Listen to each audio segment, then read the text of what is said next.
And this is specifically for the neurodivergent youth who are already falling through the cracks, and young adults. I tend to use the phrase youth a lot because even the young adults seem like youth to me because I'm getting up there. So the missions and values of the program. The missions are following a for us, by us framework in how we're developing and then offering these specific learning opportunities to neurodivergent folks who often struggle to fit into other services. And we're going to talk a little bit more about that. The services will include sexual health, practicing adulting skills, friendship skills, tiered from basic friendship to dating and romance, and even include practical things like preparing for your driving exam and stuff like that. The for us by us is a concept that means that every part of the program will include the people that it's meant for, neurodivergent folks. That starts with collaborating at the beginning, making sure that any hiring opportunities are for neurodivergent folks and so forth. So for that, we've sent out the surveys. I have links for those if you haven't participated. We've included in our budget honorariums for paid work for folks and, internships and opportunities for the youth as well. And we continue to build those with partners as well. And we're using the GBA, the Gender-Based Analysis Plus Anti-Discriminatory Framework.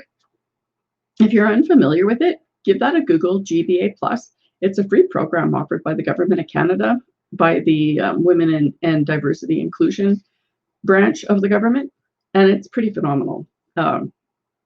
And they keep changing it to update as they learn more about other things, so that's also lovely. And we'll be using pre and post learning measurements to make sure that the training's on point and to adapt the training when those surveys indicate that we need to. And throughout the whole process, even if this program lasts for 10 years, we'll continue to reach out and collaborate and get feedback and make sure that we're hiring from the neurodivergent pool as well. So let's talk a little bit about the nonprofits. The aspect is where I come from, Alberta Sex Positive Education Community Centre.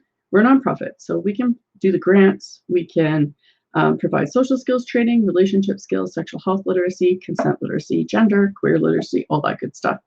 And we have those programs built already, and I'm already in the process of adapting them in order for them to fit neurodivergent learning styles.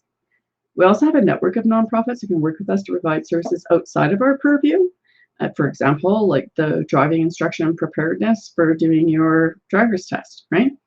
And one of our partners is AskPush. We'll be talking about them shortly as well. They're partnering with us. That's pretty exciting. And then the parents and the volunteers also have roles that they can play. Aside from participating in the surveys, all the links are here. You'll be able to pull this down as a PDF and click on the links.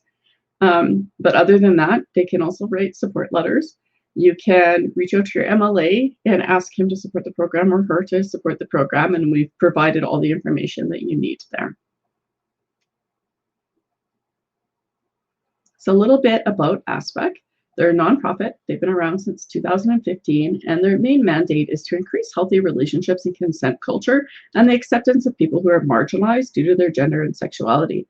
So to that end, we started with consent classes and really exploring misogyny and how to decrease that in our interactions and our thought processes. And we've grown to include all kinds of educational streams. One of our favorites, my favorites, is the Social Skills for Sex and Intimacy program. It's been a huge success, and it's one of my favorites. Our successes include that we provided content to the U of A program for sexual health certification on sex positivity. We also have been involved in several conferences across Canada, including queer inclusive training to GSAs. We've done the After Dark Tell Us World of Science show. The Taboo show pulls us in to do consent and inclusivity workshops as well. And we've participated in the biannual Western Sexual Health Conference 3 years in a row now.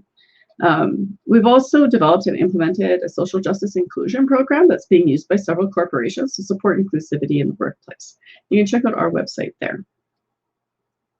And what's not mentioned on here, and probably should be, is we also run the Queer Youth Program, which is an art program. Alison Tunis is a local artist and piloted that for us. It was a huge success, and then COVID happened and funding went out the door. You know how that works. But we're hoping to get that up and running here shortly as well.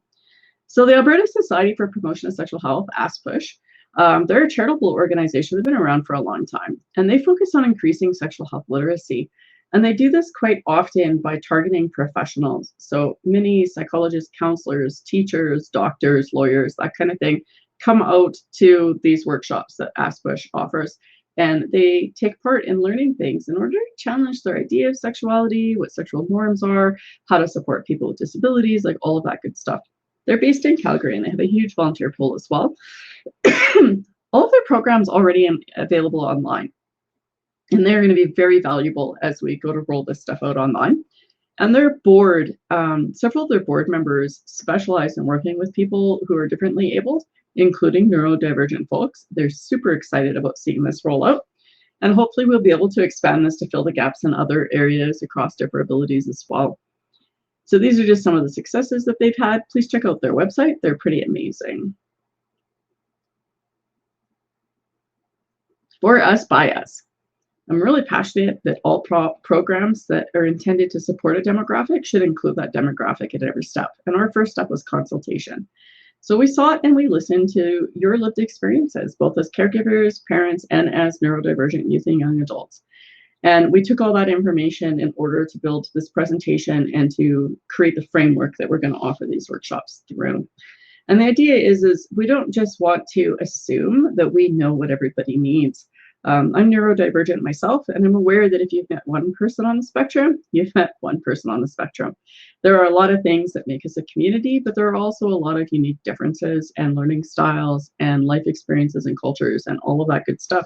So we wanted to make sure that all aspects of this program are addressing the needs that you are prioritizing as the community that we're serving, and that we have the right accommodations in place to make it as accessible as possible.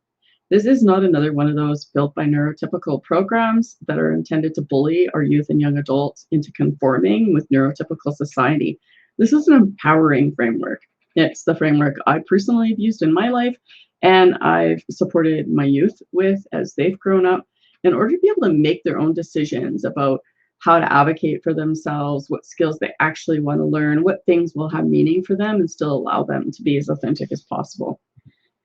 Consultation means that we sent out surveys for youth and young adults who are neurodivergent, surveys for parents and caregivers, and we also launched a survey just recently for the female non-binary folks who are neurodiverse, because we recognize that that lived experience is very different, and even research now is starting to really aggregate the data so we can see how that impacts our designated female at birth folks from our designated male at birth folks. And we'll continue to consult and collaborate with the community that we are serving. To that end, speaking of listening, we did listen, we hear you. So this is what the parents so far have said, and I will update this chart every month. And I believe the data somewhere on here says, you know, as long as the survey is open, but I don't see any reason why we would close the survey, because it's going to constantly reflect the changing needs, right? So what we notice from parents is that friendship skills, that being able to make and maintain friends, is the most desired skill set for their young adults and youth who are neurodivergent, followed closely by healthy relationships and then self-advocacy skills. And then as we go down, like honesty versus tact, online safety, problem resolutions, and all of these things are about healthy relationships. And having a healthy self, and that's a beautiful thing. So, and this chart is available. And the type of things that the youth were most interested in were also the friendship skills. And their second most asked for skills were adulting classes, like how to rent an apartment, how to sign up for a credit card, how to return something to the store. Those kinds of things. Work preparedness, particularly around job interviews, and how to make sure that you're advocating in a way that's not going to be detrimental to getting hired. Lunch meal prep, just simple meals, that was like of keen notice to them. And then dating skills. And this number here would be also up at the 88% if we had separated the ages of people participating by over 14 and under 14. And we heard you. Lots of you in your surveys indicated frustration with the programming that's already being offered, noting that it doesn't really accommodate our youth and young adults where they're at. It does a lot of forcing them to conform, puts a lot of work on the parents' shoulders, that kind of thing. And we heard the youth who are really focused on wanting to have meaningful relationships and be able to grow into independence. Some of what was asked for is a little bit beyond our scope at this time. We cannot at this point start advocating for meaningful change in the public education system, as we have to have data. So part of this pilot program means that we will be collecting data to demonstrate the results, and hopefully that will help us to use this to do better advocacy in the years to come. The program itself is all for us by us, which makes me so happy. All of the grants that we're applying for create positions for people who are neurodiverse to be a key part of developing the programs, for implementing the programs, and offering mentorship to other youth who are also neurodivergent in the programs. That's super exciting there. And the learning opportunities themselves are designed to be the for us by us. It's not what someone else says you have to do, it's what you want to do. So to that end, all of the learning opportunities will be listed in a calendar and updated as more opportunities are developed and ready to be implemented. Youth and young adults sign up for the learning opportunities that they want. No one else signs up for them. So even our 8-year-olds need to choose which learning development opportunities they want to hit, even though parents might be like, oh, why'd they pick that one? And as they begin to trust us a little more, we're going to see more moving around in the program rather than focusing on just what they think they need, and that's fine. We also ensured that they're empowered in that we're taking their own neurodivergence into consideration. So for the meantime, we're going to be doing most of our stuff online, which allows the youth to turn off their cameras and microphones if they need to bounce around, if they need to yell things out, and they can turn them back on when they want to engage in the discussions, and that's totally fine. The lessons are also shorter to accommodate those that can get overloaded a little quicker. We've broken them into 40-minute chunks of learning with 2 17.5-minute sections and a 5-minute break. And our in-persons will also be short and sweet, and they'll be at pop-ups to be able to accommodate people who can't necessarily drive all the way across Edmonton or Calgary to go to things. And we will be doing rural pop-ups as well. As for learning divergence, there are visuals, activities with talking head, like what I'm doing right now, downloadable graphics, videos, audio files. They can sign up for the experiential learning, the Let's Practice sessions. And there are even scientific-based workshops for our fact collectors. So we had a lot of people in the sex ed program. Every time I offer it, there's a group of 17 to 20 kids, and at least 2 will be like, they really want to know about the neurotransmitters. They really want to know how, right? How does the egg get developed? And why is it in a fallopian tube? And why doesn't it drop into the uterus to get fertilized? And that's great. We have those really heavy science based classes for those folks. All of these programs are skills-based. Pardon me, my throat is very dry. And that means that, so when we talk about scaffolding, that can mean different things to different people. And what I've often noticed in programs that are intended for neurodivergent folks, they're developed by neurotypicals and they want to scaffold them in the way that we know neurotypical people learn. And the problem with that is that in a neurotypical brain, we're building information like on a tree trunk, and then all of that is our foundation, and then we learn this branch, and it all uses this. And what MRIs have shown us with neurodivergent learning is it's not necessarily that way. Often when we're learning a skill, it's completely on its own, and we're not incorporating other learning because that pragmatic skill isn't there, where the slight difference makes it really challenging for us to bring that information forward into a new learning opportunity. So what we did with our scaffolding is we made sure that the language being used is the same concise terms throughout all of it, so that scaffolding is happening. And instead of scaffolding by going, well, this is the beginning information, and this is the intermediate, and this is the advanced, and this all builds on each other like a pyramid, instead what we're scaffolding is we are going to do it more didactic, right? So we're going to talk about it, we're going to practice it, and then we're going to practice it over time, and then we're going to come back and we're going to talk about the context of it, and we're going to learn about it, and we're going to practice it, and then we're going to practice it over time, and we'll come back and we'll just keep deepening it that way. And that way we're using all of our learning styles together in a way that can help develop a little more meaning. Skill competency is what we're seeking, right? They just want to be good at whatever the skill is. They want to be able to use that skill in real life. So there's no checklist of activities. There's no homework sheets for them to do. It's not just one way to learn the skill. So it's not a matter of showing up in the class and today's talking head. If you can't learn that way, too bad for you. Tomorrow's a video, and if you can't learn that way, too bad for you. We're going to be making sure that every skill is supported through different learning measures. There will be discussion-based for our theory-minded folks, visual for our, videos for our visual-minded folks with charts and images and that kind of thing, podcasts and downloadable audio files for the folks that learn better that way, and opportunities for experiential learning as well, both in the class and then all on its own, separate from the other learning opportunities. So an example is our learning class, which is one of our favorites. So the skills that we're looking at there can be separated into the categories of recognizing, differentiating between flirting and harassment, demonstrating flirtatious interest, and understanding those contexts, right? So why can I flirt with this person and not that person? Why is it okay for me to flirt with them here but not there? Why was this time not the same as last time? And those contexts, of course, are some of the more challenging ones. So the learning opportunities will include flirting basics, right? So we'll have graphics, role play from instructors, discussion, opportunities to try it out, and a cheat list of do's and don'ts specifically for basics.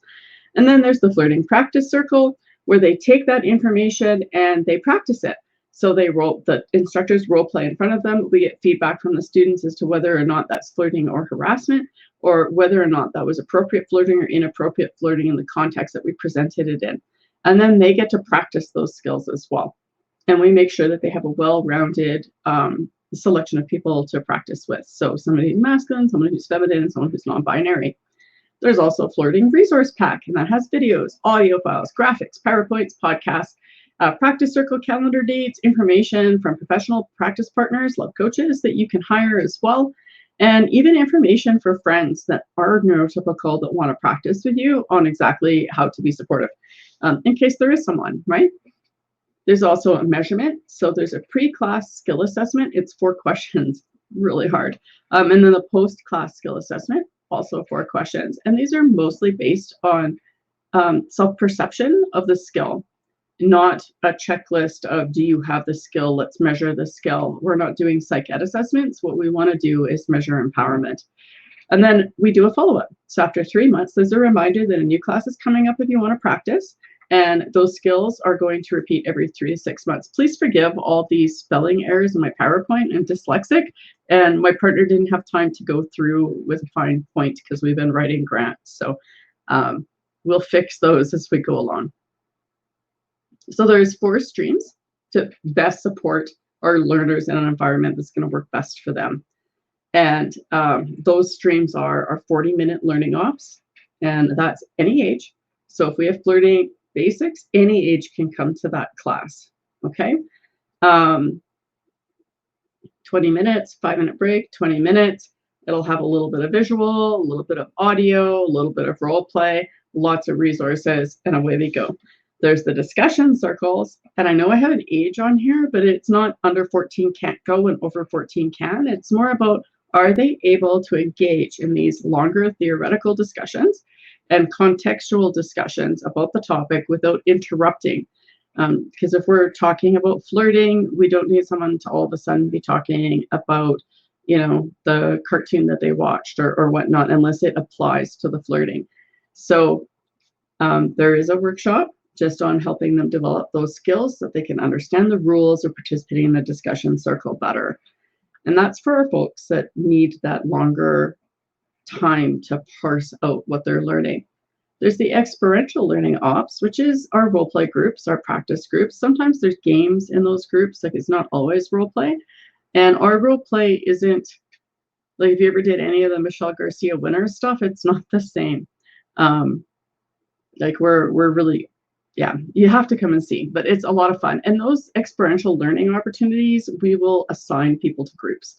So if we have, 10-year-olds and 27-year-olds coming out and they're practicing a skill, the 27-year-olds are going to be grouped with the older group. If we have people who need a lot of movement in their learning, they will be put into a group that has a lot of movement in their activities, and the folks that want to sit around and chat will be put around in that group. I hope that makes sense to everybody. And sometimes it's not going to work, and folks are going to request to be moved to a different group, and that's totally okay.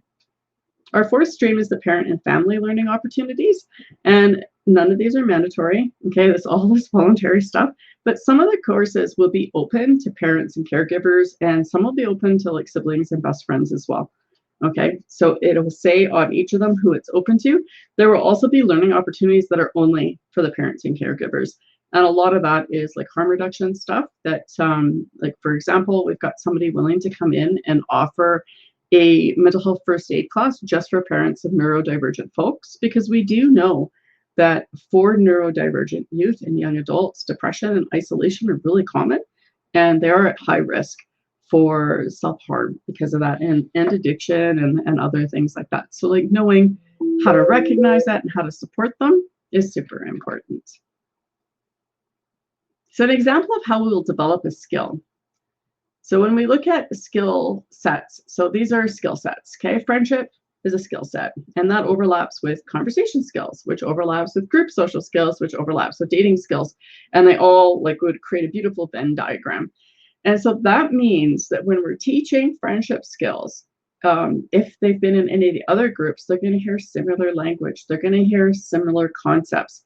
And some of them are going to be the exact same concept that's being used. It's just the context that's going to change, which really allows for growing competency in that it makes up for pragmatic disorders. And if anyone doesn't know what a pragmatic disorder is, it's just the inability or the challenge sometimes involved in taking information you have about a certain context, a certain situation, and being able to apply it to something that's not exactly the same.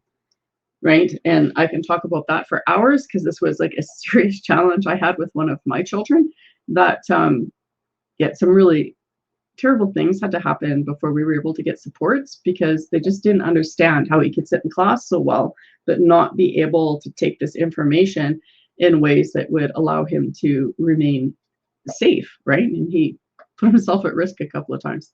It's funny now because we've moved through it. If you want to hit me up about that, I'm totally open to the conversation. So we just look at friendship skills. And a lot of times folks will talk to me about scaffolding when they're talking about neurodivergent folks. And I think that term is used differently in neurotypical circles than it is in neurodivergent. Is my schooling, when we talk about scaffolding skills, we're looking at a pyramid, right? And at the bottom of the pyramid is the thing that supports the learning for the next thing up and so forth. And what we know about neurotypical people is that when they're learning, it's almost like they're growing a tree from the roots to the tips of the branches. So as they come up, these are their pyramid foundational skills. And then as they learn a specific skill, they'll use that whole trunk and part of the branch and maybe make a smaller twig there in their neurocognitions. And with a lot of neurodivergent folk, because of pragmatic disorder, it doesn't work that way. So instead of growing these trees, we're often growing separate plants, right? Here's my plant for having a conversation with mom. Here's my plant for having a conversation with my friend. And rather than it sharing components, and then we just separate out at the context. And so when we're talking about scaffolding for neurodivergent folks, we're talking about using more of a didactic sort of framework where we're going to use common language barriers are going to be erased first. We're going to develop a common language around the topic. And then from there, we're going to establish what feels right to us. And then from there, we're going to shift our perspective and go, is that what feels right to other people? Is that what I do to other people? Am I being what I want other people to be to me? And, shifting that perspective. And then we're going to have repetition, and then we're going to have experiential and like so forth. So absolutely, we're going to scaffold things, right? So we're gonna do our scaffolding instead of a pyramid. We're going to do it like plants, but they're all in the same garden. Okay, so what is a friend? How am I to act if I want to be a friend? So what kind of things are a bad friend, and do I do those things? How do I find someone I can form a friendship with? So what is a common interest? Why is that important? Can I be friends with someone who doesn't have the same interests as I do? And hint, yes, you can. Right? How do I show someone that I care about them? Right? How do I deal with invitations and rejections? How do I advocate for myself within a friendship? And then there's conversation skills, turn taking, pausing, how to deal with special interests, like all of that good stuff. And then solving problems, of course, because, if we have friends, there's going to be problems. So what we do to develop these skills is we might take, friendship skills. And our first class would be our 20 minutes, 5-minute break, 20 minutes. So what is a friend? So name some things you like about people, right? And I'm sure we've all done these friendship classes, but now let's apply context to it. So who do you know in your life that does things where you're like, that's the kind of person I want to meet in my own peer group, right? And what is it about them that makes you feel comfortable around them? What kind of things have they done to make you feel, that you would want to be friends with somebody like that? What kind of things do other people do that make you feel like you couldn't be friends, right? So how does all that come up? And what do people do that let you know that they'd be a bad friend to have? What do you see other people not noticing that their friend does that makes them a bad friend? Are friends always all good or all bad, right? And then basic conversation skills. And then our other class, so we'd have like a friendship 101, a friendship 201, and a friendship, 301. And they would list in them what they're covering. And our second class, we're going to talk about common interests, about how to find friends, how to enter and exit a conversation. We're going to talk about how to recognize when people are done talking to you, when to recognize that you've been included in the group and not included in the group. And then in our last class, we're going to talk about the problem solving. So jealousy and bullying, someone lied to you or they didn't respect your boundaries, like those kind of things, and how to, address those. And our discussion groups for each of these classes, we're going to continue talking about those concepts, but we're going to have more of a theoretical discussion. So it won't be, what is a good friend? It's like, so here's a scenario. What do you think about that? Right? Have you ever had this scenario? How about a scenario you've had? Let's talk about it. And that way they can apply it to their actual lives in a way that's more constructive, and more supportive of actually developing an understanding of how those friendship skills are shown to us in our actual lives and how we can deepen them. So there's that. And then the experiential learning, we'd see role play from the instructors. We'd get to role play with the instructors. There'd be friendship games. I've actually developed a friend called Andy Friend or Foe. And there's two. There's one for younger group children, and then there's one for older group youth and young adults. And it's pretty fun. I've played it. It's lots of fun. And then the parent-family group in the friendship skills would be about setting up your ND youth or young adult for friendship success. And it would include all of the resources in each of these classes, would each have a cheat list, activities, downloadable resources, like all of those things. And I want to be clear again. I know the Peers program makes parents pair up with their youth and they have to go to all the classes. We're not doing that here, because you're not going to be able to go with your youth or young adult to their sleepovers or on their dates and like that kind of thing. And it also excludes youth whose parents are too busy. I mean, most of us have more than one child who's on that neurodiverse spectrum. So, we can't always just drop everything to go to these classes. And I totally get that. But the parent and a family group for this whole month of friendship, like every time there's a friendship class, this parent group will be there. So if you can't take it this time, but you can take it next time, or if a sibling was, that's fine. And not mandatory. So money. I always hate talking about the money. As a parent of two kids that are neurodiverse, one with an actual diagnosis and the other just with everything else except the diagnosis, I can tell you, I definitely understand how we are dollared and dimed until there's nothing left to give. So to that end, all the nonprofits involved are applying for grants and pursuing all kinds of funding opportunities. If those funding opportunities come in, we will have a sliding scale of $0 to $15 a month per family, access no matter how many kids you have. And it's not the same kind of sliding scale that other people use. Like, we're not doing the, if you live in basic poverty, fine, we won't charge you. It's just to ensure that there's some buy-in and a feeling of accountability of the people that are participating, and to ensure the government that they're needed programs, right? For whatever reason, they don't believe that free programs have value to the community. So not my fault there. In the meantime, though, a lot of people have pushed for this to start before the funding comes in, because grants can take months to hear back. We've been applying for grants since March, and we might not hear back on the first one until November, October. And even if we hear back from the first one we applied for and they say yes, those funds won't be there till January or February. So a lot of people have asked for us to roll these out right away. So we do have some things happening for January. And we've got a little bit in here about fundraising. Typically, our volunteers do a lot of fundraising for our projects. We're pretty engrossed in adapting the programs and getting them ready and rolling out the grant applications. So there isn't a lot of mental energy or even time left for us to be running fundraisers. If that's something you like to do, like absolutely. The more money that comes into the program, the cheaper it's going to be for the parents. The current user costs, and this is like, I want to be very clear, this is with zero funds coming in. So as money comes in through the fundraisers, like every time we hit $200, there's a free class, okay? That's how it works. A 40-minute learning opportunity costs us $200 to put on. And that is with every presenter and educator donating half of their time and donating all of the class prep time, all of the follow-up, and it doesn't cover their costs. So it doesn't help them with their internet. It doesn't provide them a place to broadcast from, none of that. It literally covers nothing but half of their time. That's it. And I just want to say that we need to be really super grateful for this. And a 40-minute learning opportunity would be open to a maximum of 25 people at a time.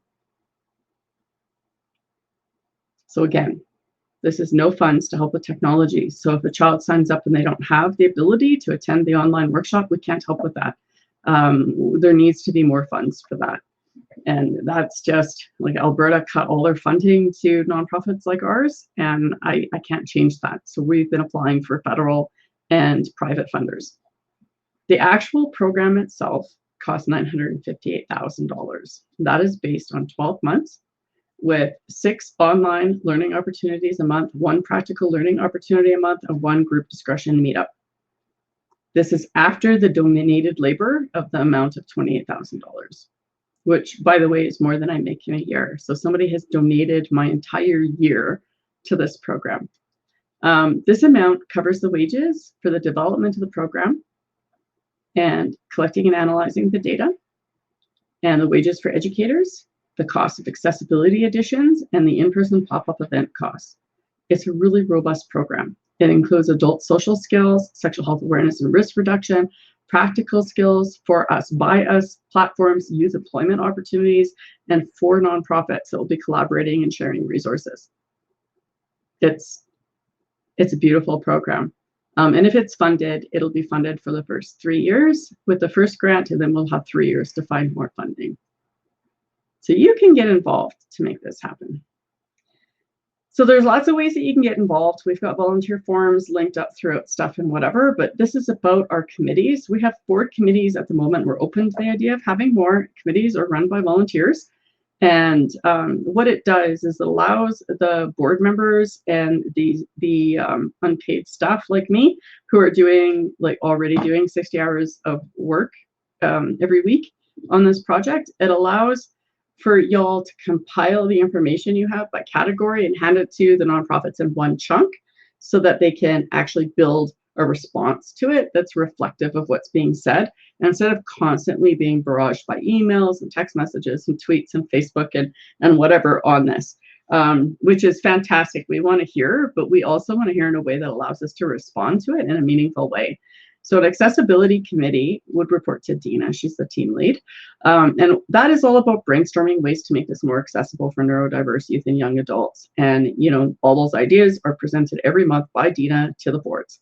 The parent committee is like, we need this skill added. This problem's happening in society right now. We need resources for this. Or I have a skill building tip to share. This really worked with my neurodiverse person. This is the committee for all of that kind of stuff. And same thing every month. Whatever they've come up with, it comes to the boards that we can meaningfully integrate it into the program. The collaboration committee is about knowing someone who might hire youth, or, you know, maybe you're willing to come in and actually teach a skill that you have as a profession. That's the committee for you. And then our fundraising committee is raising funds, like however you want to do it. That's the committee for you. So you can sign up with those by emailing me as well. I'll make sure my email is below. And if you have the time and energy, we'll always need help finding grants. So if you're one of those people who's always online, like make it a Google search that emails you or whatever. Any kind of grants or funding that's about neurodiversity, inclusion, youth support, social inclusion is a big one, sexual health education, healthy relationships, all of that stuff. And of course, reaching out to your MLAs and networking with other professionals to, do you know someone who has funding? You can also throw in your fundraising events. There's cookie dough fundraisers, ice cream fundraisers, meat packages, whatever. And we have a GoFundMe going already. All right, so for those who are watching the video format, this is where I'll be signing out for you because the people who attended didn't agree to being filmed. So I'll be shutting down the presentation, but if you do have questions, you can reach me by emailing Angel, ANGEL, at aspec, ASPECC.ca. And that email is also throughout the GoFundMe and on our webpage as well. Thank you for coming out to listen.